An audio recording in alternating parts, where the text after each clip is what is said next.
How to track your Factor meals delivery. Step 1. Once your meals are shipped, Factor will send you a confirmation email.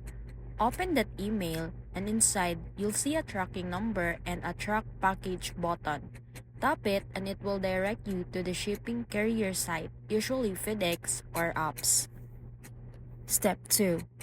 Alternatively, you can also track your delivery direct in the Factor app.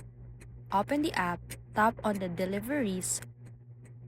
You'll see your current order with an estimated delivery date.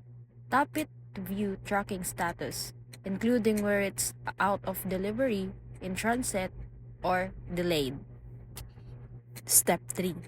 Meals are delivered in insulated packaging so they can sit for a few hours outside, but it's still best to bring them as soon as possible.